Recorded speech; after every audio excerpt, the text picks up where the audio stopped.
Hey guys, welcome to resource point. This is Rishika. आइए अब आज हम लोग स्टार्ट करते हैं विज़न आइज़ की PT 365। तो ये अपडेटेड क्लासरूम मटेरियल है जो कि मार्च से मई के बीच की यहाँ पे जितनी भी इंपॉर्टेंट टॉपिक है उसको हम लोग डिस्कस कर रहे हैं। तो हमारी यहाँ पे सारी टॉपिक कंप्लीट हो गई है लगभग। अब हम लोग साइंस एंड टेक देख रहे हैं जिसमें कि हेल्थ के अंदर हम लोग कोविड-19 से रिलेटेड सारे टॉपिक को रिवाइज़ कर रहे हैं। तो ट्रीटमेंट तक हम लोग देख चुके थे। आज हम लोग स्टार्ट करने वाले हैं वैक्सीन से, और वैक्सीन साथ ही साथ कुछ और भी टॉपिक जिससे कि यहाँ पे काफ़ी इंपॉर्टेंट है आपके एग्जाम पॉइंट ऑफ व्यू से, तो वो सारी बातों को हम लोग यहाँ पे देखने वाले हैं। तो चलिए स्टार्ट करते हैं। और इससे पहले अगर आपने प्रीवियस लेसन नहीं देखा है तो आप लोग मेरे चैनल को सब्सक्राइब करके प्लेलिस्ट में आकर देख सकते हो। तो चलिए स्टार्ट करते हैं। तो स्टार्ट करते हैं हम लोग अपने यहाँ पे वैक्सीन डेवलपमेंट के साथ। तो वैक्सीन डेवलपमेंट में देखते हैं, कहा जा रहा है कि एटलीस्ट 130 वैक्सीन जो है बहुत सारे स्टेजेस ऑफ डेवलपमेंट से ये गुजर चुका है। तो इसमें से 10 जो है वो एडवांस स्टेज ऑफ डेवलपमेंट में है। अगर हम लोग ये डेटा देखें तो WHO के द्वारा बताया जा रहा है। साथ ही WHO के द्वारा थोड़ा सा लिस्ट भी किया गया है कि कौन कौन से इंस्टीट्यूट है जिसके द्वारा हमारा जो कोरोना वायरस का वैक्सीन है वो यहाँ पर बनाया जा रहा है। तो सबसे पहले सीरम इंस्टीट्यूट ऑफ इंडिया है, जाइडस कैडिला है, Indian immunological limited and Bharat biotech from India है। तो ये 3 ऐसे यहाँ पे इंस्टीट्यूट है जिनके द्वारा हमारे यहाँ पे मेडिसिन वैक्सीन बनाया जा रहा है। साथ ही साथ जो रिसर्च हो रहा है कोविड वैक्सीन का वो भी इंडिया में हो रहा है, और बहुत ही अर्ली स्टेज ऑफ डेवलपमेंट में यहाँ पे आपका हो रहा है। वैक्सीन डेवलपमेंट प्रोसेस में अगर हम लोग देखें तो टोटल 6 स्टेज है, और ये 12 से 15 साल भी लग जाता है इसको कंप्लीट करने में। तो देखिए बहुत जल्दी ऐसा कहा जा रहा है कि 1-1.5 साल में जो है वैक्सीन आ जाएगी, क्योंकि प्रोसेस बहुत ज़्यादा तेज़ी से चल रहा है और सबको यहाँ पे लग गए। सिर्फ एक कंट्री और सिर्फ एक पर्टिकुलर अगर इंस्टीट्यूट किसी भी वैक्सीन को डेवलप करती है तब उनको यहाँ से 12 से 15 साल लग जाते हैं। लेकिन आप लोग देख रहे हो कि कितने मास नंबर पे सारे डेवलप्ड नेशन, साथ ही साथ बहुत सारे ऐसे कंट्री हैं हमारे इंडिया के साथ साथ जो कि अपने स्तर पे जितने भी साइंटिस्ट हैं उस हिसाब से वो लोग वैक्सीन का डेवलपमेंट कर रहे हैं। तो इसलिए यहाँ पे ये पॉसिबल है कि अभी 1 से 1.5 साल या 2 साल में जो है ना आपका वैक्सीन ज़रूर आ जाएगा। तो 2021 के एंड तक आपको वैक्सीन ज़रूर अवेलेबल हो जाएगा। अभी तो कोई अवेलेबल होने की संभावना ही नहीं है, तो इसलिए ऐसा मत एक्सपेक्ट कीजिएगा कि अब आपको वैक्सीन मिलने वाला है। तो यहाँ पे 6 स्टेज देख लेते हैं। This is very important. सबसे पहले है कि एक्सप्लोरेटरी, यानी कि एक्सप्लोर करना। जो रिसर्च इंटेंसिव फेज़ है ये, जहाँ पे वैक्सीन डेवलपमेंट प्रोसेस को यहाँ पे एक्सप्लोर किया जाता है। सबसे पहले ये देखा जाता है कि ये डिजीज़ जो है किस तरीके का, इसके नेचर और सिंथेटिक जो एंटीजेंस है इनको यहाँ पे एक्सप्लोर किया जाता है। सेकेंड है कि प्री क्लिनिकल, यानी कि इस फेज़ के टाइम में क्या होता है कि रिसर्चर्स जो कि प्राइवेट इंडस्ट्री में है वो टिश्यू कल्चर या फिर सेल जो कल्चर सिस्टम है इसको इस्तेमाल करते हैं, और एनिमल टेस्टिंग भी यहाँ पे होता है जिससे कि ये समझ पाए जो कैंडिडेट वैक्सीन है ये यहाँ पे इम्यूनिटी को प्रोड्यूस कर रहा है कि नहीं। क्योंकि यहाँ पे क्या होना चाहिए, हमारे बॉडी में जो कोरोना वायरस इंटर होता है तो उसको फाइट करने के लिए हमारी इम्यूनिटी सिस्टम जो है वो बूस्टअप होना चाहिए। तो सेकेंड प्री क्लिनिकल में जो है इस तरीके का टेस्टिंग किया जाएगा जिसमें कि ये देखा जाएगा कि जो वैक्सीन में सारी इंग्रेडिएंट्स डाली गई है क्या उससे इम्यूनिटी बूस्ट हो रहा है कि नहीं। थर्ड है कि क्लिनिकल डेवलपमेंट होगा। इस पॉइंट में क्या होगा कि कोई स्पॉन्सर्स होंगे जो कि यूजुअली प्राइवेट कंपनी ही होंगे, वो अपनी एप्लीकेशन को एक ऑथराइज्ड एजेंसी जैसे कि FDA USA का है उसको यहाँ पे सबमिट करेंगे, और ये इसमें क्या होगा कि समराइज़ किया जाएगा कि क्या क्या फाइंडिंग किया गया है, इस ड्रग को किस तरीके से टेस्ट किया जाएगा और इसको बनाया जाएगा, और इसके पहले जो है क्या क्या फाइंडिंग किया गया है यहाँ पे अच्छे तरीके से स्टडी किया गया है, नेचर समझा गया है डिजीज़ के, और टिश्यू कल्चर को और सेल कल्चर सिस्टम को यहाँ पे इस्तेमाल करके जो है यहाँ पे बनाने का कोशिश किया जा रहा है। तो क्लिनिकल डेवलपमेंट में ये काम होता है। एक बार अगर ये प्रपोजल जो है अप्रूव हो गया तो वैक्सीन जो है ना 3 trial stages of human testing से ये गुजरता है। तो यहाँ पे जो अप्रूवल की ज़रूरत होती है वो क्लिनिकल डेवलपमेंट स्टेज में अप्रूवल की ज़रूरत होती है। फिर उसके बाद 4th स्टेज में आता है रेगुलेटरी रिव्यू एंड अप्रूवल। अगर वैक्सीन ये पास हो गया सारे 3 फेज़ ऑफ क्लिनिकल डेवलपमेंट में, तो यहाँ पे फिर क्या होता है कि वैक्सीन डेवलपर जो है वो अपनी बायोलॉजिक्स लाइसेंस एप्लीकेशन को सबमिट करते हैं, वो भी ऑथराइजिंग एजेंसी को।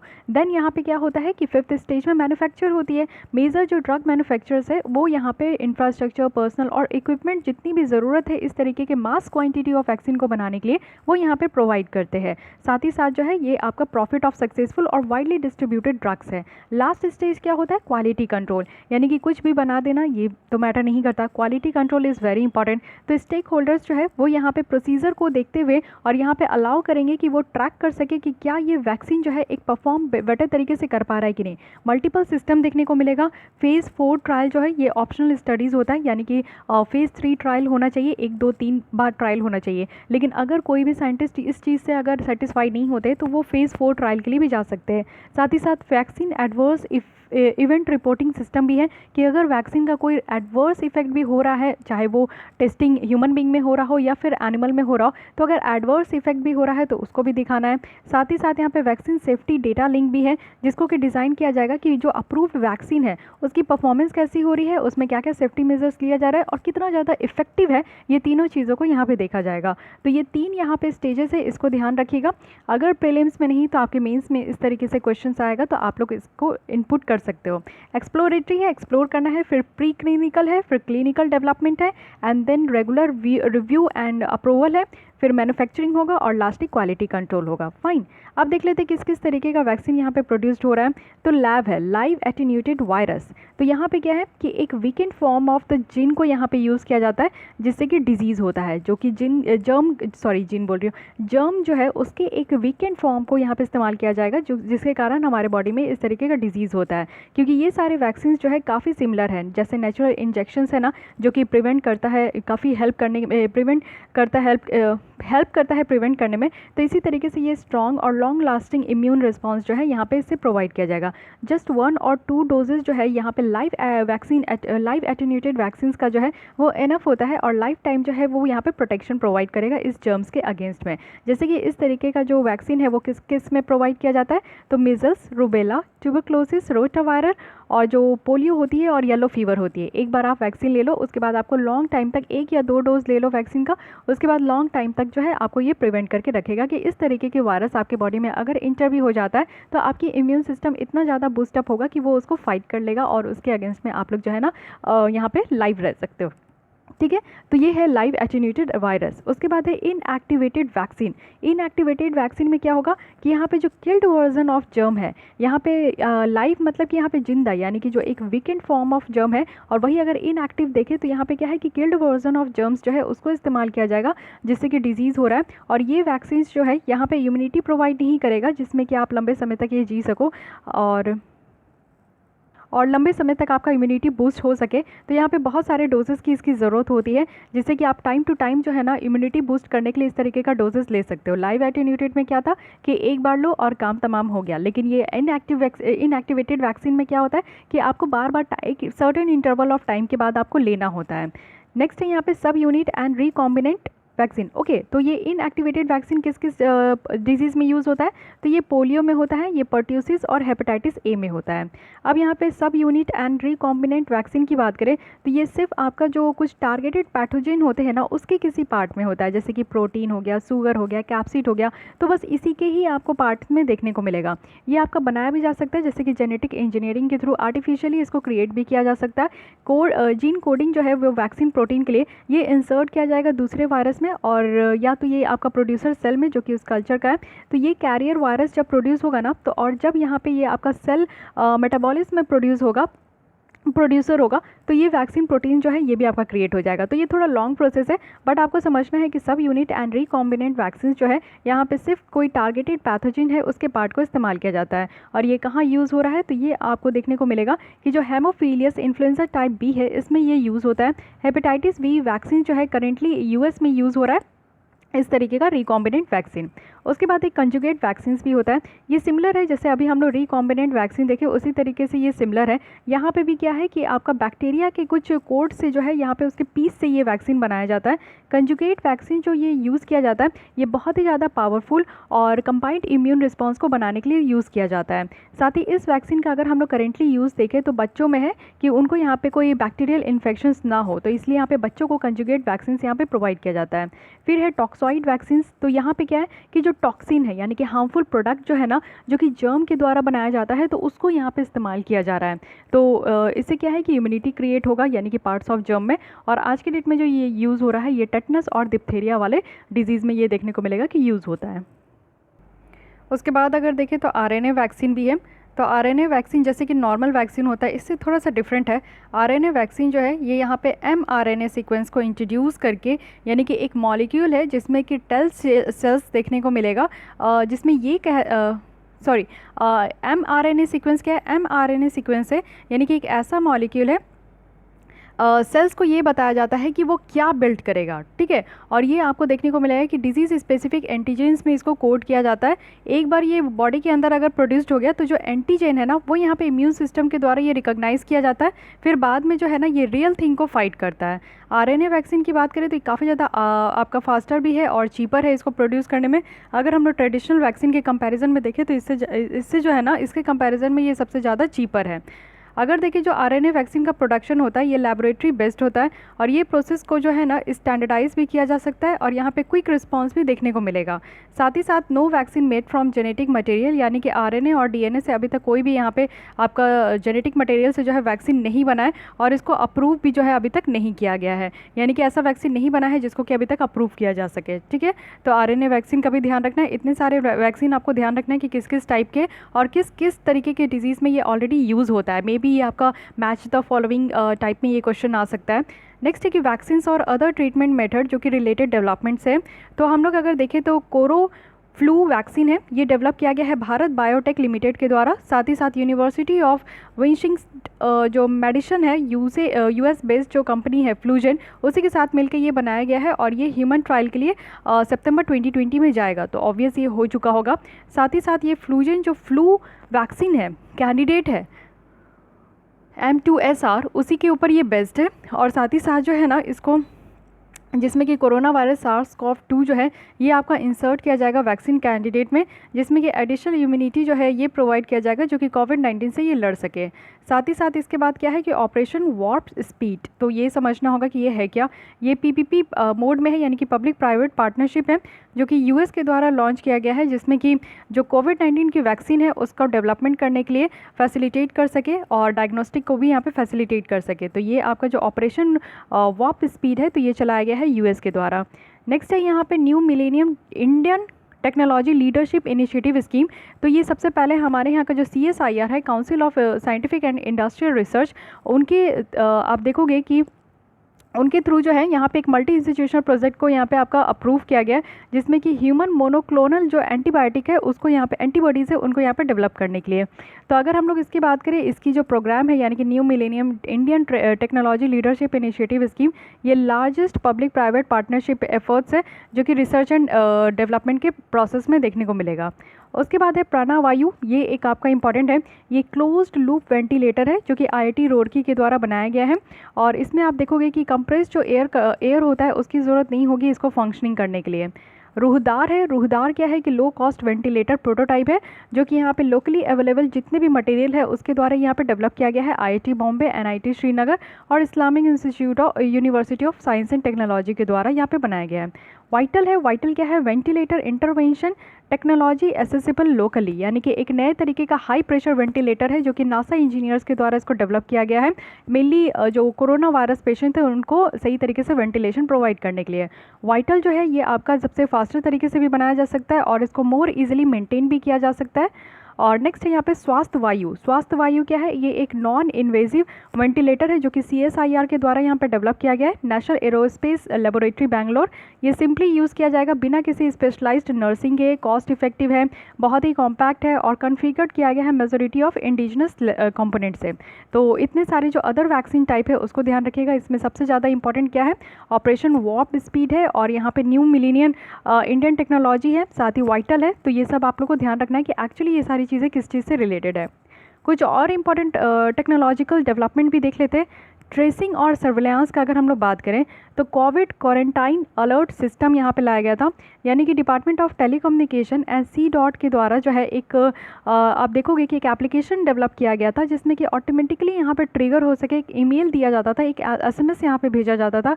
अगर कोई भी आइडेंटिफाइड कोरोना पॉजिटिव पर्सन ये दिख जाए कि वो अपने क्वारंटाइन लोकेशन से जो है दूर है, तो क्वारंटाइन लोकेशन से अगर कोई यहाँ पे निकल के, जैसे आप देखते थे कि क्वारंटीन सेंटर से बहुत सारे जो पेशेंट है वो भाग जाते थे, पेशेंट तो नहीं बोलेंगे क्योंकि क्वारंटीन सेंटर में वैसे लोगों को रखा जाता था जिनको ये सस्पेक्टेड है कि हाँ वो जो है मीन्स उनके अंदर भी इस तरीके का वायरस है या फिर जो है वो किसी के संपर्क में आए हैं, तो वो खुद को आइसोलेट करने के लिए उनको क्वारंटीन सेंटर में रखा जाता था जिनका यहाँ पे पॉजिटिव हो चुका था टेस्ट।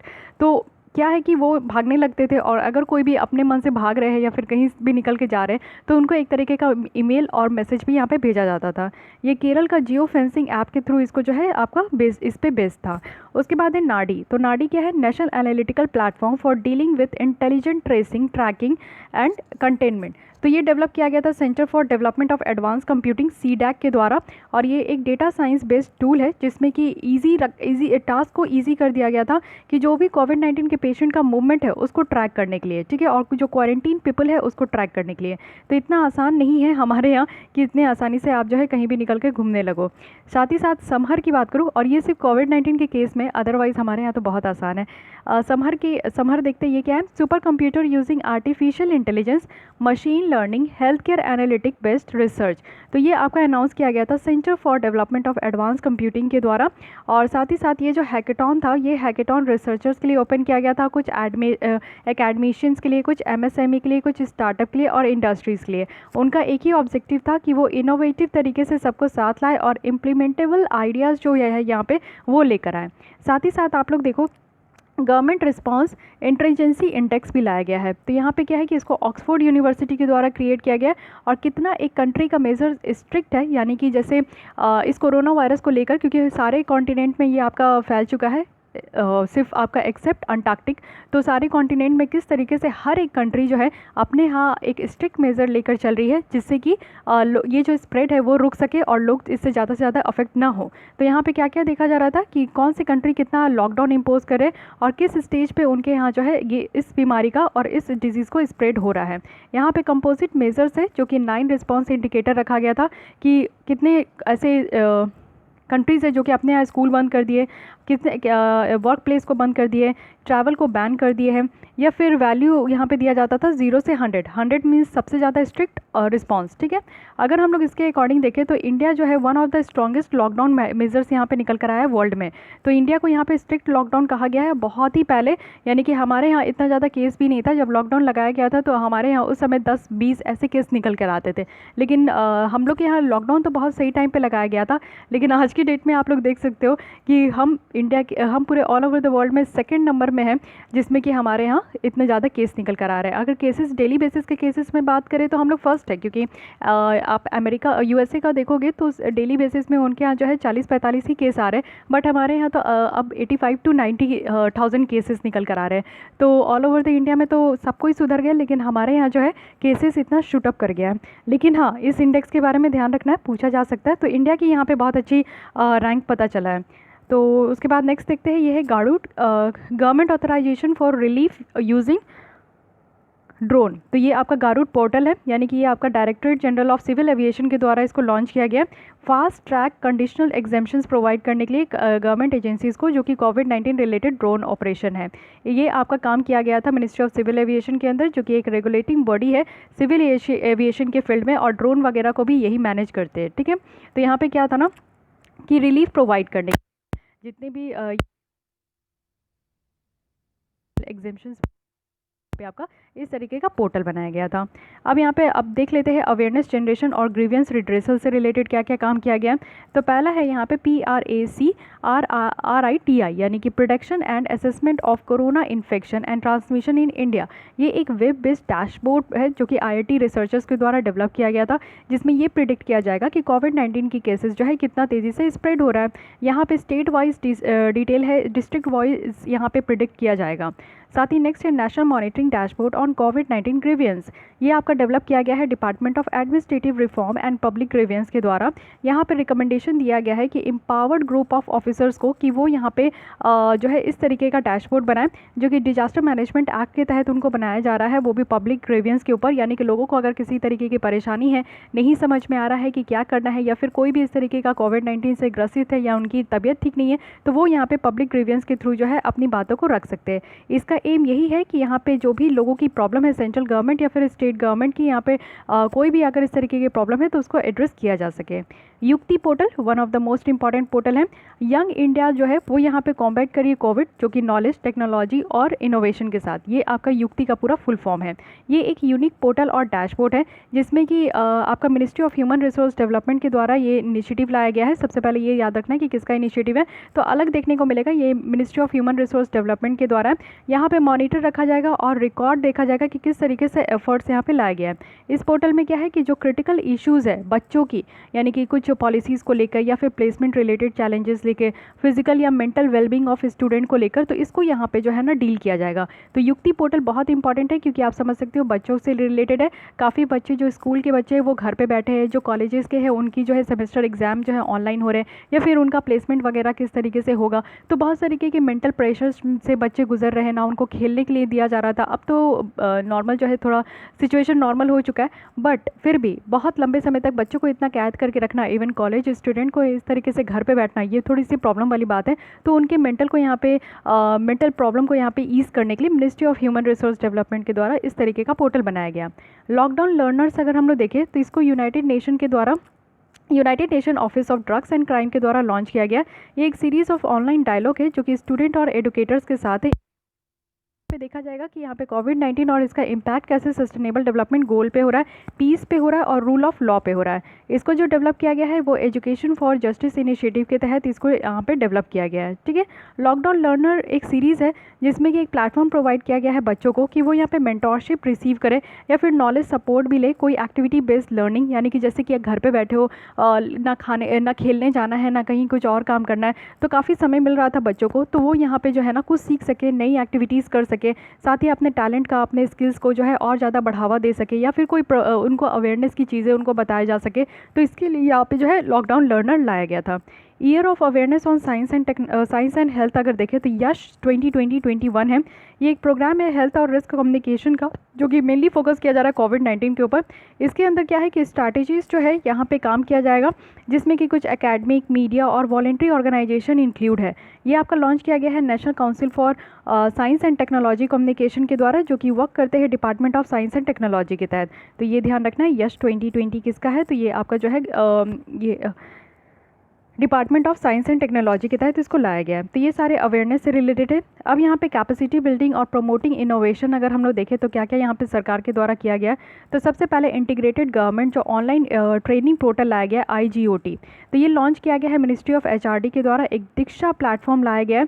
दीक्षा प्लेटफॉर्म क्या है कि यहाँ पे कैपेसिटी बिल्डिंग के लिए जितने भी फ्रंटलाइन वर्कर्स है कि वो यहाँ पे पैंडेमिक को इफिशिएंटली जो है हैंडल कर सके। यानी कि पैंडेमिक में आप देखते हो कि फ्रंटलाइन वर्कर जितने पुलिस है, जितने आपके कर्मचारी है, म्यूनिसिपल कॉरपोरेशन वाले जो कर्मचारी है, या फिर आप लोग कह लो कि यहाँ पे डॉक्टर्स है, और डॉक्टर्स के साथ जितने भी नर्स वगैरह सब कोई होते हैं, और साथ ही साथ जो है आपके बैंकर्स है, तो ये सारे जो है फ्रंट लाइन वर्कर्स है जो कि पूरे फर्स्ट डे एक दिन भी उनको छुट्टी नहीं मिला, इवन वो लोग ज़रूरत से ज़्यादा काम किए।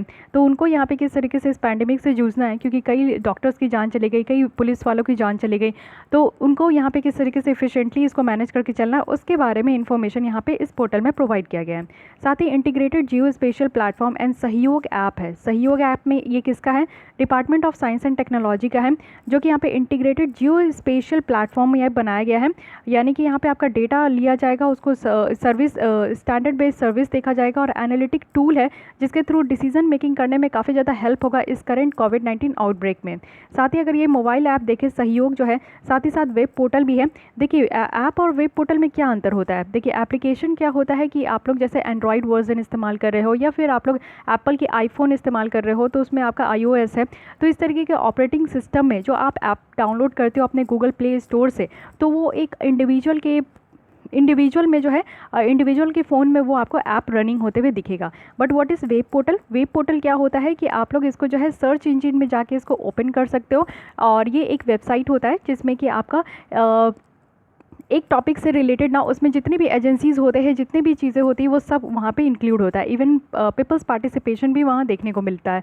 अगर हम लोग वेब बेस्ड की बात करें, वेब पोर्टल की बात करें, तो ये थोड़ा ओपन इन नेचर होता है, लेकिन अगर ऐप की बात करें तो वो क्लोज्ड इन नेचर होता है। यानी कि आप वहाँ पर इंक्लूड नहीं हो सकते हैं, वो सिर्फ आप पर्सनली इस्तेमाल कर सकते हो एप्लीकेशन, लेकिन पोर्टल जो है आप वहाँ पर पब्लिक पार्टिसिपेशन भी देखने को मिलेगा। तो इसको मैनेज किया जा रहा है यहाँ पर सर्वे ऑफ इंडिया के द्वारा, और ये यहाँ पर जो है कोविड-19 स्पेसिफिक जो डेटाबेस है उसको यहाँ पे कलेक्ट करने के लिए, और साथ ही साथ इसको कॉम्प्लीमेंट किया जाएगा जो आरोग्य सेतु ऐप है उसके साथ। उसके बाद है कोस्ट इंडिया, यानी कि ये आपका GIS अनेबल डैशबोर्ड है, और यहाँ पे इन्फॉर्मेशन दिया जाएगा वो भी 55 ऑर्गेनाइजेशन के थ्रू। तो डैशबोर्ड है, डैशबोर्ड क्या होता है, जब आप कोई वेबसाइट ओपन करते हो तो उसमें आपको देखने को मिलता है कि सबसे पहला पेज जो है ना उसको हम लोग वहाँ पे आपको डैशबोर्ड देखने को मिलेगा, यानी कि छोटे छोटे कॉलम में आपको सारे इन्फॉर्मेशन मिलेगा, और उसमें आपको किस इन्फॉर्मेशन में जाना है, किस चीज़ को आपको यहाँ पे जाना है, उसमें आप क्लिक करके जो है उस टॉपिक के अंदर जा सकते हो। तो इसको कहते हैं डैशबोर्ड। इसमें 55 ऑर्गेनाइजेशन के थ्रू जो है यहाँ पे पूरा इन्फॉर्मेशन रहेगा, मोस्टली विलेज का, और यहाँ पे एम यही है कि डेटा अवेलेबल करानी है, जैसे कि गवर्नमेंट यहाँ पे और जो स्मॉल लोकल सिविल सोसाइटी है वो यहाँ पे असिस्टेंट हो पाए, उनको डेटा अवेलेबल हो पाए, उसी के बेसिस पे वो काम करें। साथ ही साथ यहाँ पे क्या है, कोविड-19 नेशनल टेली कंसल्टेशन सेंटर है। ये आपका जो बनाया गया है multi modal tele communication hub है, जिसमें कि 2 वे ऑडियो वीडियो और साथ ही साथ टेक्स्ट कम्युनिकेशन रखा गया है, व्हाट्सएप के थ्रू, स्काइप के थ्रू, गूगल ड्यू के थ्रू। तो ये एक्सचेंज किया जा सकता है कंट्री के किसी भी पार्ट में। साथ ही साथ ये आपका हेल्थ से रिलेटेड है। तो अगर हम लोग टेली कंसल्टेशन सेंटर कहते हैं, जैसे कि कोविड-19 के टाइम में कोई भी लोग डॉक्टर के पास नहीं जा रहे थे, और अगर जा भी रहे थे किसी और बीमारी के कारण, तो उनको वहाँ पे जो है सर्विस प्रोवाइड नहीं किया जा रहा था। तो ऐसा थोड़ी है, आप लोग सोचिए कि कोरोना वायरस के कारण सारे हॉस्पिटल जो है सिर्फ कोरोना वायरस के पेशेंट पे ही फोकस कर रहे थे, बाकी और डिजीज से जो लोग यहाँ पे ग्रसित थे उन पे फोकस नहीं किया जा रहा था, इवन प्रेग्नेंट लेडीज़ पे भी फोकस नहीं किया जा रहा था।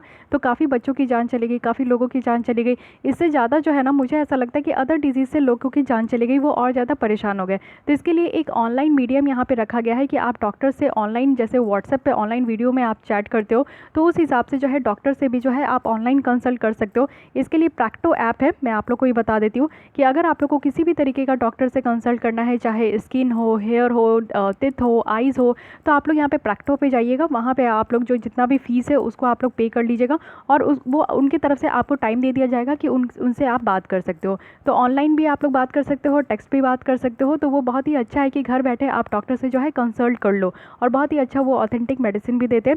मेडिसिन भी आप लोग ऑनलाइन मंगा सकते हो, नेटमेड से मंगा लो, या फिर बहुत सारे ऐसे ऐप हैं जिससे कि आप मेडिसिन भी मंगवा सकते हो। ठीक है, और ये ऑब्वियस है कि हेल्थ से रिलेटेड है, तो ministry of health and family welfare इनके द्वारा ये लाया गया है। हैक द क्राइसिस इंडिया है, ये एक ऑनलाइन हैकेथॉन है जो कि यहाँ पे लॉन्च किया गया है कि कैसे डिस्कवर करना है कि नॉन मेडिकल सॉल्यूशन, क्योंकि अभी तो मेडिकल सॉल्यूशन है नहीं, WHO के द्वारा अलग से मेडिसिन प्रिस्क्राइब किया गया है, जो कि अर्लियर किसी न किसी वायरस में उसको इस्तेमाल किया जा रहा था, लेकिन वो इतना इफेक्टिव साबित नहीं हो पाया, तभी तो कोविड-19 के केसेस इतना ज़्यादा थम नहीं रहे हैं। तो यहाँ पे क्या है ना कि कुछ यहाँ पे नॉन मेडिकल सॉल्यूशन, ऐसा सॉल्यूशन होना चाहिए जिससे कि ये जो स्प्रेड हो रहा है कोविड-19 को, इसको रोका जा सके। तो ये हैकेथॉन है, एक ग्लोबल इनिशिएटिव का पार्ट है, और इसको ऑर्गेनाइज किया गया है हैक कॉज इंडिया। ठीक है, उसके बाद है यहाँ पे C3 यानी कि चैलेंज कोविड-19 कंपटीशन। ये आपका लॉन्च किया गया है नेशनल इनोवेशन फाउंडेशन इंडिया की तरफ से, एक ऑटोनोमस इंस्टीट्यूशन है जो कि department of science and technology के तहत काम करते हैं। इसका एम है कि यहाँ पे क्रिएटिव आइडियाज़ को इन्वाइट करना, इनोवेशन को यहाँ पे इन्वाइट करना, जिससे कि जो गवर्नमेंट की यहाँ पे सब इफर्ट है कि कैसे यहाँ पे जो स्प्रेड होते जा रहा है कोविड-19 उसको एलिमिनेट कर सके। उसके बाद है साइटेक एरॉन, यानी कि ये एयर प्यूरिफाइंग टेक्नोलॉजी है, जिससे कि जो स्टेट हॉस्पिटल है ना उसको यहाँ पे डिसइंफेक्ट किया जा रहा था, और ये जो आपका डेवलप किया गया है एक स्टार्टअप के द्वारा किया गया है जिसका नाम है साइटेक पार्क। तो साइटेक पार्क एक स्टार्टअप है जो कि आप देखते हो कि डिसइंफेक्ट करने के लिए बड़े बड़े जो गाड़ी आते हैं उसके थ्रू जो है सैनिटाइज़र आपका बड़ा पाइप में होता है, और उसके थ्रू पूरे मोहल्ले को, पूरे रोड को, पूरे घर को, पूरे बिल्डिंग को, कमर्शियल बिल्डिंग को, चाहे आपका स्टेट हॉस्पिटल है, सबको यहाँ पे जो है डिसइंफेक्ट किया जा रहा था। ये आपका डेवलप किया गया है एक नेटिव आयन जनरेटर के द्वारा, और ये जो टेक्नोलॉजी आपका डेवलप किया गया है ये निधि प्रयास प्रोग्राम के तहत, जो कि department of science and technology के द्वारा चलाया जा रहा है। उसके बाद है national bio medical resource indigenisation consortium. ठीक है, तो recently national biomedical resource indigenous consortium जो है ये डिपार्टमेंट ऑफ बायोटेक्नोलॉजी के द्वारा बनाया गया, जो कि काम करते हैं ministry of science and technology के अंदर। साथ ही साथ ये पब्लिक प्राइवेट पार्टनरशिप है, यानी कि पब्लिक हमारी सेंट्रल गवर्नमेंट और साथ ही साथ प्राइवेट एजेंसी भी यहाँ पे इंक्लूड है, जिसके थ्रू हम लोग अपने यहाँ पे कुछ इनोवेशन पे फोकस कर सके कि कैसे हम लोग यहाँ पे कोविड-19 के लिए वैक्सीन यहाँ पे बनाए, डायग्नोस्टिक यहाँ पे अच्छे तरीके से देखे, थेरेपी वगैरह अच्छे तरीके से यहाँ पे दे। ये होस्ट किया गया है और लीड किया गया है सेंटर के द्वारा। साथ ही आप लोग देखोगे कि मेक इन इंडिया का ये इनिशिएटिव है NBRIC, तो ये बायोमेडिकल रिसर्च और इनोवेटिव प्रोडक्ट के लिए। इसके साथ ही अभी हम लोग और भी देख लेते हैं कंसेप्ट ऑफ फ्लैटिंग द कर्व, यानी कि इस तरीके का जो यहाँ पे आप देख सकते हो कि कर्व है, इसको कैसे यहाँ पे फ्लैट किया जाए। तो ये कंसेप्ट है क्या, WHO के द्वारा जो है बार बार ये अंडरलाइन किया जा रहा है इंपॉर्टेंस, यानी कि फ्लैटिंग द कर्व का इंपॉर्टेंस। तो ये आपसे पूछ लिया जा सकता है कि फ्लैटिंग द कर्व ये है क्या। ये एक तरीके का अप्रोच है जिसमें कि लोगों की ज़िंदगी को बचाना है, टाइम को बचाना है और वैक्सीन और ट्रीटमेंट को यहाँ पे जल्दी से जल्दी डेवलप करना है। अगर हम लोग देखें तो ये कर्व जो है यानी कि projected number of new cases दिखा रहा है ओवर अ पीरियड, यानी कि ये कर्व क्या दिखा रहा है कि कितने टाइम में, यानी कि ये आपका केसेस है और ये टाइम है, टाइम में कितने कम टाइम में कितना ज़्यादा यहाँ पे केसेस आते जा रहा है, इसको ये शो कर रहा है। तो जितना यहाँ पे ये कर्व आपका फ्लैटन होते जाएगा तो इससे हमें ये पता चलेगा कि यहाँ पे नंबर ऑफ़ न्यू केसेस जो है कम होते जा रहे हैं ओवर अ टाइम पीरियड, और लोगों की यहाँ पे जो केयर है वो बेटर होते जा रही है, यानी कि हेल्थ केयर वो बेटर तरीके से यहाँ पे अवेल कर पा रहे हैं। ये एक्सप्लेन करेगा कि क्यों बहुत सारे कंट्रीज़ जो है वो इम्प्लीमेंट कर रहे हैं ड्रैकोनियन पॉलिसी। ड्रैकोनियन पॉलिसी यानी कि सोशल डिस्टेंसिंग गाइडलाइन दिया जा रहा है और घर में रहने का यहाँ पे ऑर्डर दिया जा रहा है, ट्रैवल मेजर्स यहाँ पे रेस्ट्रिक्ट करना है, और साथ ही सिटीजन्स को कहा जा रहा है कि वो अपने घर से ही काम करे और घर से ही स्कूल वगैरह चल रहा है, जैसे ऑनलाइन स्कूलिंग वगैरह क्लासेस वगैरह बच्चों की चल रही थी, तो घर से ही ये किया जा रहा है, तो इसको ड्रैकोनियन पॉलिसी कहा जा रहा है। तो इसको भी समझना है कि ड्रैकोनियन पॉलिसी का मतलब क्या है, यानी कि यहाँ पे जितने भी गवर्नमेंट के द्वारा एक अजूबा टाइप का जो काम किया जा रहा है, क्योंकि आप लोग आज तक ऐसा कभी फील नहीं किए होंगे, यानी कि बचपन से आज तक आपकी जितनी भी एज है, आपने जितना भी एक्सपीरियंस लिया है, इस तरीके का ये कम्प्लीटली न्यू एक्सपीरियंस है। इवन आप लोग कुछ वर्ड भी न्यू सुन रहे होंगे, ये सोशल डिस्टेंसिंग, ये आपका लॉकडाउन, तो ये सारी चीज़ ऐसी है जो कि हम लोग पहली बार देख रहे हैं और ये जो है ना बिल्कुल अजीब सा है, तो इसको ड्रैकोनियन पॉलिसीज़ कहा गया है। फाइन, तो ये याद रखना है फ्लैटनिंग द कर्व जो है ये कोविड-19 से रिलेटेड है, यानी कि ओवर द टाइम पीरियड में कम टाइम में कितना ज़्यादा यहाँ पे केसेस निकल कर आ रहा है, और ये जो आपका यहाँ पे केसेस है अगर ये कर्व फ्लैट होता है तो इसका समझ में आता है कि लंबे समय में जो है कम यहाँ पे केस निकल कर आ रहे हैं, लेकिन इस कर्व से आप लोग देखिए इससे ये समझ में आ रहा है कि कम टाइम में ज़्यादा केसेस निकल कर आ रहे हैं। ठीक है, तो फ्लैटनिंग द कर्व करना है, यानी कि लोगों की ज़िंदगी ज़्यादा से ज़्यादा बचाना है, लोगों को यहाँ पे हेल्थ केयर ज़्यादा से ज़्यादा प्रोवाइड करना है। ये जो हम लोग ऊपर का चार्ट देखें, इसमें दो कर्व है जिसमें कि दो वेरी डिफरेंट जो है वायरस रिप्रोडक्शन रेट देखने को मिल रहा है। स्टीपेस्ट कर्व जो है वो यहाँ पे दिखा रहा है कि वायरस जो रिप्रोड्यूस हुआ है वो क्विकली हुआ है, यानी कि शॉर्ट पीरियड ऑफ टाइम में। ठीक है, और अगर सेकंड में देखें तो फ्लैटन कर्व है, यानी कि ये हेल्प कर रहा है कंट्रोल करने का, जो वायरस है वो बहुत धीरे धीरे जो है आपका ये स्प्रेड हो रहा है। अब इसी के साथ आते हैं, नेक्स्ट है हर्ड इम्यूनिटी। हर्ड इम्यूनिटी है क्या, ये भी पूछा जा सकता है। जैसे कि नेचुरल जो हर्ड इम्यूनिटी है ये एडवोकेट कहाँ से किया गया, तो यूके गवर्नमेंट के द्वारा इस तरीके का बात रखा गया, वो भी यहाँ पे कोविड-19 पैंडेमिक को देखते हुए। तो आप लोग पहले देखिए, इनकम्प्लीट हर्ड इम्यूनिटी है और ये आपका कंप्लीट हर्ड इम्यूनिटी है। यानी कि यहाँ पे आपको बताया जा रहा है कि हर्ड इम्यूनिटी यानी कि ऐसे ग्रुप ऑफ लोग पीपल्स जिसमें कि आपके जो नंबर ऑफ़ इन्फेक्टेड पर्सन है वो कहीं ना कहीं आपको देखने को मिलेगा। मान लीजिए कि मैं इन्फेक्टेड हूँ और मेरे चारों ओर, अगर आप ऐसे ऑनलाइन पढ़ रहे हो तो बहुत दूर है, लेकिन अगर मान लीजिए कि मेरे पास एक फिजिकल इंफ्रास्ट्रक्चर होता, वहाँ पर आप लोग अगर पढ़ते तो क्या है कि 100 लोग भी आते, तो मैं जैसे पढ़ा रही हूँ और मैं कोरोना वायरस इन्फेक्टेड हूँ, तो मेरा क्या होगा कि आप लोग भी मेरे साथ पढ़ोगे, तो मान लो कि आप लोग जहाँ बैठे हो मैं घूम घूम के पढ़ाऊँ, फिर आप लोग के पास भी जाऊँ, आप लोग भी मेरे पास आओ डाउट्स क्लियर करने के लिए, तो इससे क्या होगा कि यहाँ पे क्या है ना कि 2-3 बच्चों को तो यहाँ पे मैं इन्फेक्ट कर ही दूंगी। तो ये क्या हो गया कि ये हर्ड इम्यूनिटी नहीं है। हर्ड इम्यूनिटी कहने का मतलब है कि मान लीजिए कि मैं यहाँ पे बिल्कुल ही इन्फेक्टेड हूँ और आप लोग भी यहाँ पे क्लासरूम में आके पढ़ रहे हो और मैं इतना ज़्यादा प्रोटेक्शन वगैरह लेकर चल रही हूँ कि जिससे कि आप लोग को भी जो है ना कहीं से भी आप लोग इन्फेक्ट नहीं हो रहे हैं, 100 में से एक बच्चा भी इन्फेक्ट नहीं हो रहा है, तो इसको कहते हैं कंप्लीट हर्ड इम्यूनिटी। ठीक है, तो ये बात आप लोग को ध्यान रखना है, हर्ड इम्यूनिटी। तो अब इसके बारे में बताते, यानी कि इसका मतलब क्या हुआ हर्ड इम्यूनिटी का कि 100 के 100 बच्चे जो है उनको कहीं से भी इस तरीके का जो है इन्फेक्शन नहीं हो रहा है। इन्फेक्शन नहीं हो रहा है क्योंकि इसका मतलब है कि मेरे अंदर जो बॉडी में इम्यूनिटी सिस्टम है वो बहुत स्ट्रांग है और वो इतना सक्षम है कि इस डिजीज़ से फाइट करने में जो है ना वो लगा हुआ है। अब कंसेप्ट के बारे में समझते हैं। ये इनडायरेक्ट प्रोटेक्शन है, यानी कि आप लोग देखो कि एक डायरेक्ट तो नहीं है, इनडायरेक्ट प्रोटेक्शन है। ये कब होता है, जब ए पॉपुलेशन इज़ इम्यून होता है, यानी कि पॉपुलेशन को पूरी तरीके से यहाँ पे छूट मिलेगा, इधर थ्रू वैक्सीनेशन या फिर यहाँ पे डेवलप थ्रू प्रीवियस जो इन्फेक्शन है। इसका मतलब है कि या तो मैं वैक्सीन ले चुकी हूँ इस चीज़ का, या तो मेरे पास प्रीवियस कोई इस तरीके का वायरस हुआ था। मान लीजिए मुझे एबोला वायरस हुआ था, तो मैं उसके तर्ज पे जो वैक्सीन था वो मैं उस समय ले ली हूँ। तो प्रीवियस वायरस हुआ था, मैं उससे जो है उससे वैक्सीन ले ली हूँ, तो मेरे बॉडी में जो है इम्यूनिटी सिस्टम स्ट्रांग हो चुका है। तो अब मुझे कोरोना वायरस हुआ है, तो वो उससे भी जो है मेरे बॉडी में ये एबिलिटी है कि वो फाइट कर सके। साथ ही इम्यून पीपल और जो वैक्सीनेटेड है ना, ये एक तरीके का बफर यहाँ पे बफर जैसा एक्ट करते किसके बीच में, तो इन्फेक्टेड पर्सन के बीच में और वो लोग जिनको कि यहाँ पे वैक्सीन नहीं मिला है। साथ ही साथ अगर देखें तो एक जो हर्ड इम्यूनिटी है ना, वो इस्टेब्लिश किया जाता है फॉर अ वाइल, कुछ समय के लिए। और जो इस डिजीज़ का एबिलिटी है कि वो जो स्प्रेड हो रहा है वो कहीं ना कहीं रुक जाता है, और धीरे धीरे इससे क्या होता है ना कि हर्ड इम्यूनिटी से जो है ना धीरे धीरे जो है ये स्प्रेड जो है डिजीज़ की वो यहाँ पे कम हो जाती है।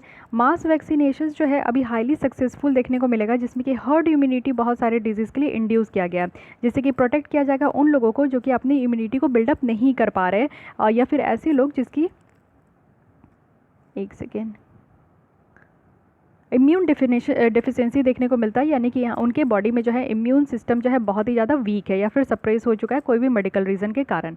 हार्ड इम्यूनिटी जो है ये रिकॉग्नाइज़ किया जाता है as a naturally occurring phenomena है 1930 में, जब मिजल्स आउटब्रेक हुआ था। तो 1930 में जो मिजल्स आउटब्रेक हुआ था उस समय ये कंसेप्ट निकल कर आया, और ये आपका सारे डिजीज़ में अप्लाई नहीं होता, बट उसी में अप्लाई होता है जो कि कंटाजियस है, यानी कि जो तेज़ी से फैलता है, सिर्फ उसी में ये अप्लाई होता है।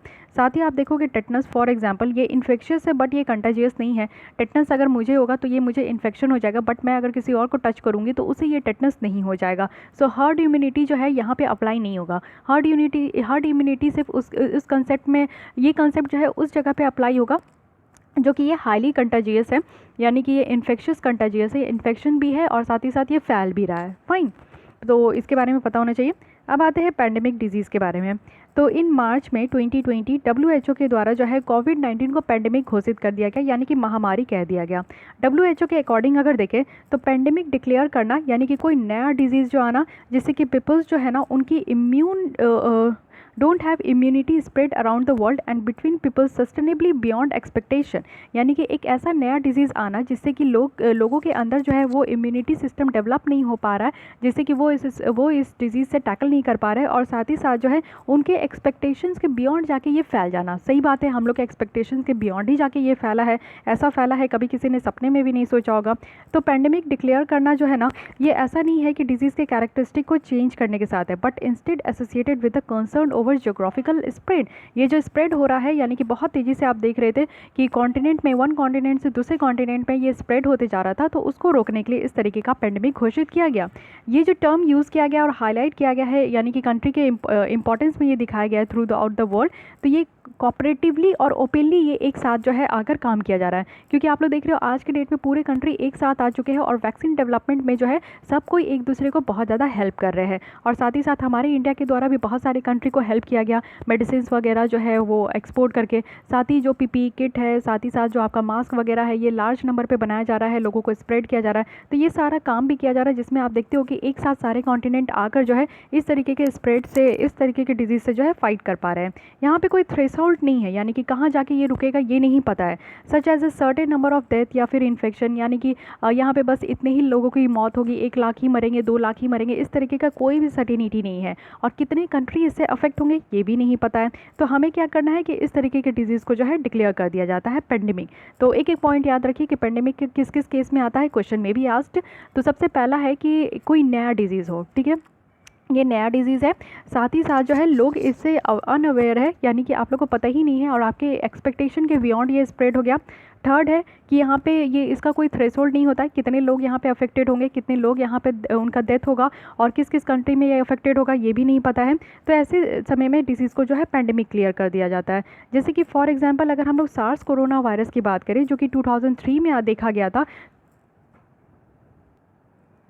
तो इसको पैंडेमिक डिक्लेयर नहीं किया गया था, क्योंकि WHO जो है ना यहाँ पे बता रहे थे कि यहाँ पे क्योंकि यहाँ पे 26 कंट्री में ये अफेक्ट नहीं हुआ था। तो सॉरी, ये 26 कंट्री में अफेक्ट होने के बावजूद भी इसको जो है पेंडेमिक घोषित नहीं किया गया था। तो क्योंकि ये सारे जो टर्म्स एंड कंडीशन है ना, ये सार्स कोरोना वायरस में नहीं देखने को मिला था, ठीक है, जो अभी हम लोग SARS-CoV-2 में देख रहे हैं। कोविड-19 की अगर बात करें तो ये फर्स्ट पेंडेमिक है जिसको कि यहाँ पे देखा जा रहा है कि एक न्यू कोरोना वायरस निकल कर आ रहा है। पास्ट सेंचुरी में अगर हम लोग देखें तो 4 पेंडेमिक जो है इस तरीके से न्यू नोवेल इन्फ्लुएंजा वायरस से निकल कर आया, और लास्ट पेंडेमिक जो डिक्लेयर किया गया था वो 2009 में किया गया था, जब H1N1 फ्लू आउटब्रेक हुआ था, जिसको हम लोग प्यार से स्वाइन फ्लू बुलाते हैं। पेंडेमिक अगर हम लोग पास्ट सेंचुरी का देखें तो ये इन्फ्लुएंजा रिलेटेड भी है, और 6 फेजेस दिखाया गया है WHO के द्वारा, जो कि यहाँ पे रिकमेंडेशन देते हैं कि कैसे कैसे डिजीज़ स्प्रेड हो रही है। तो यहाँ पे आप लोग देख सकते हो, ये है पेंडेमिक इन्फ्लुएंजा फेज़ जो कि 2019 में। तो फेज़ यहाँ पे बताया गया है 1 से 3 है, जिसमें कि एनिमल इन्फेक्शंस जो है यहाँ पे देखने को मिल रहा है, और कुछ लोगों को ही यहाँ पे इन्फेक्शन हुआ था। फेज़ 4 में क्या हुआ कि human to human transmission start हो गया। फेज़ 5 और 6 में क्या हुआ कि इसको पैंडेमिक कह दिया गया, यानी कि बहुत लार्ज नंबर पे ह्यूमन इन्फेक्शन हो गया। पोस्ट पीक हो गया, यानी कि यहाँ पे पॉसिबिलिटी है कि ये रिकरेंट इवेंट है, यानी कि एक समय के बाद फिर से निकल कर आएगा। तो कोरोना वायरस का भी यही केस है, जब तक इसकी वैक्सीन नहीं आएगी तो ये रुका रहेगा, यानी कि वैक्सीन आएगी तभी इसको कंट्रोल किया जा सकता है। अदरवाइज जैसे हम लोग देख रहे हैं कि हर एक कंट्री में ये केसेस रुक गई है। एक समय था जब इटली, ईरान में जो है कितने सारे लाशों को ऐसे ही फेंका जाता था, तो मे भी ये फिर से ये आउटब्रेक निकल कर आए।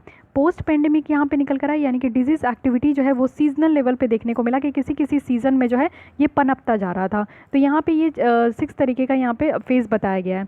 अब फेज़ 4 to 6 में जो है 4 स्टेज ऑफ पेंडेमिक यहाँ पे देखने को मिला है। तो क्या क्या है, सबसे पहले स्टेज 1 में देखें तो ये इम्पोर्टेड केस है, यानी कि वो सारे लोग जो कि यहाँ पे ट्रैवल कर रहे हैं और फॉरेन कंट्री को हिट कर रहे हैं। जैसे मान लीजिए कि मैं अभी अमेरिका चले जाऊँ, मुझे कोविड-19 यहीं पे है, तो वहाँ पे भी जाके मैं लोगों को फैला दूँ। सेकंड स्टेज में क्या है कि लोकल ट्रांसमिशन हो रहा है, यानी कि लोग जो है अपने ही घर में, मैं कहीं और से अगर ट्रैवल करके आऊँ और यहाँ पे बैठ जाऊँ, मेरे घर में 5 लोग हैं, 5 को मैं इन्फेक्ट कर दूँ। स्टेज 3 में क्या है कि कम्युनिटी ट्रांसमिशन है, यानी कि मैं अपने ऑफिस भी चले जाऊँ, वहाँ पे जो है जितने लोग हैं 50-60 सबको मैं इन्फेक्ट कर दूँ।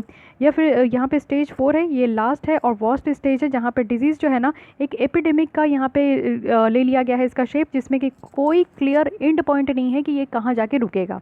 तो अब यहाँ पे एपिडेमिक भी नया आ गया, पेंडेमिक भी बात करें तो यहाँ पे अब हम लोग इसको, पेंडेमिक तो आप समझ गए कि किस किस केस में पेंडेमिक को यहाँ पे डिक्लेयर किया जाता है, लेकिन एपिडेमिक और एंडेमिक इसके बीच में क्या डिफरेंस है ये समझिए। एंडेमिक समझिए यानी कि रेगुलरली फाउंड डिजीज़ है, जो कि आपको एक पर्टिकुलर लोगों को और सर्टेन एरिया में देखने को मिलेगा। जैसे हम लोग कहते हैं ना कि ये एंडेमिक स्पीसीज़ है, यानी कि ये सिर्फ वेस्टर्न घाट में मिलता है, ये सिर्फ ईस्टर्न घाट में मिलता है, या फिर ये नॉर्थ ईस्ट की कुछ किसी जंगल में मिलता है। पिग्मी हॉक है जो कि आपको वेस्टर्न घाट में देखने को मिलेगा, ये वहीं पर एंडेमिक है और कहीं कंट्री में हमें नहीं मिलता है। तो यानी कि एक सर्टेन प्लेस में जो है कुछ सर्टेन ही वहाँ पर लोगों को अगर कोई डिजीज़ इन्फेक्ट करता है तो उसको एंडेमिक कहते हैं। साथ ही ये कुछ सर्टेन रीजन और पॉपुलेशन में ही होता है। रेट ऑफ इन्फेक्शन बहुत ही कॉन्स्टेंट है, ना ये बढ़ता है ना ये घटता है। फॉर एग्जांपल आप देखो, जैसे मलेरिया हो गया, ट्यूबरक्लोसिस है, चिकन पॉक्स है, तो ये सब आता है एंडेमिक में। एपिडेमिक की बात करें, एपिडेमिक क्या होता है कि वाइड स्प्रेड अकरेंस हो रहा है कोई भी इन्फेक्शियस डिजीज़ का, और एक कम्युनिटी में हो रहा है और पर्टिकुलर टाइम में हो रहा है। जैसे कि अगर हम लोग यहाँ पे बात करें H1N1 जो लास्ट 2009 पे ये आपका निकल कर आया था स्वाइन फ्लू, तो ये क्या था, किसी एक ही जगह पे आपको देखने को मिलेगा, एक जगह पे, और मास नंबर को जो है ना वहाँ पे आपका जो है इन्फेक्ट कर लिया था। ये एक कॉन्टिनेंट से दूसरे कॉन्टिनेंट में नहीं देखने को मिलेगा, एक ही कॉन्टिनेंट के सारे कंट्री जो है मान लीजिए उसके चपेट में आ गया, लेकिन ये और ज़्यादा जो है स्प्रेड नहीं हुआ। इससे क्या है कि सिग्निफिकेंट डैमेज देखने को मिलता है, जो लिविंग ऑर्गेनिजम्स है वो शॉर्ट पीरियड ऑफ टाइम में डैमेज होते हैं। साथ ही रेट ऑफ इन्फेक्शंस जो है ना ये कंटिन्यूसली बढ़ते ही जाता है। लेकिन अगर पैंडेमिक में आप देखोगे तो ये जो है ना ड्रास्टिकली इंक्रीज़ होता है यहाँ पे केस, और ऐसा बढ़ते जाता है कि कब जाके कहाँ जाके रुकेगा नोबडी नोज। तो ये आपका डिफरेंस है एपिडेमिक और एंडेमिक में, ठीक है। बात यहाँ पे कर लेते हैं public health emergency of international concern की भी। ये जनवरी 2020 अर्लियर में लाया गया है, आया था, और WHO के द्वारा डिक्लेयर किया गया है कि कोविड-19 जो आउटब्रेक है ये एक public health emergency of international concern है, यानी कि ऐसा एक यहाँ पे इमरजेंसी है जो कि पूरे इंटरनेशनल, पूरे वर्ल्ड के लिए ये कंसर्न निकल कर आया है। तो ये WHO के द्वारा ये बात कहा जाता है। तो ये है क्या, एक फॉर्मल डिक्लेरेशन है जो कि international health regulation emergency committee के द्वारा, जो WHO का है उसके द्वारा ये डिक्लेरेशन किया जाता है। एक्स्ट्रा इवेंट है जो कि यहाँ पे दिखाता है कि पब्लिक हेल्थ रिस्क बहुत ज़्यादा है, यानी कि दूसरे स्टेट में भी बहुत ज़्यादा है, और यहाँ पे इस तरीके का सिचुएशन निकल कर आता है जो कि सीरियस भी है, सडन भी है, अनयूजुअल है और अनएक्सपेक्टेड है। तो इसको यहाँ पे जो है हम लोग पब्लिक हेल्थ इमरजेंसी कहते हैं। ये सिर्फ आपका इन्फेक्शियस डिजीज़ में ही कन्फाइंड नहीं है, साथ ही इसके अंदर अगर हम लोग देखें तो इंटरनेशनल हेल्थ रेगुलेशन भी है, जो कि स्टेट का एक लीगल ड्यूटी है कि वो यहाँ पे जल्दी से जल्दी रिस्पॉन्ड करे। इमरजेंसी कमेटी भी होता है इसके अंदर, जो कि यहाँ पे सार्स आउटब्रेक ऑफ 2002 में इसको बनाया गया था।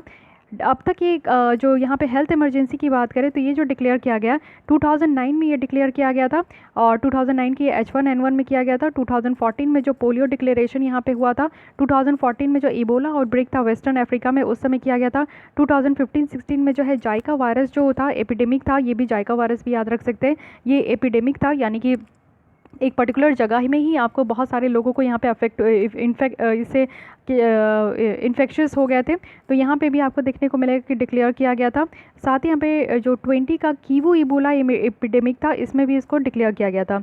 ये जो रिकमेंडेशन है ये टेम्परेरी होता है, और यहाँ पे हर एक 3 मंथ में जो है इसको रिव्यू करना होता है। तो इसके बारे में भी याद रखना है, क्योंकि WHO काफ़ी ज़्यादा इंपॉर्टेंट है, और WHO की हर एक एक्टिविटी बहुत ज़्यादा इंपॉर्टेंट है, जो कि आपके एग्जाम में पूछा जा सकता है। ओके, सो गाइज आज के लिए बस इतनी ही रखते हैं। नेक्स्ट हम लोग स्टार्ट करेंगे वन हेल्थ के साथ, और इसके बाद जितने भी टॉपिक्स है उसको हम लोग कंप्लीट करेंगे। ओके, सो आज के लिए बस इतना ही। अगर आपको ये लेसन अच्छा लगा है, हेल्पफुल लगा है, तो लाइक कर दीजिए, अपने दोस्तों के साथ भी शेयर कर सकते हैं। कोई भी डाउट, कोई सजेशन है तो कमेंट कीजिए, एंड मेक श्योर कि आपने मेरे चैनल को सब्सक्राइब कर लिया है। Thank you.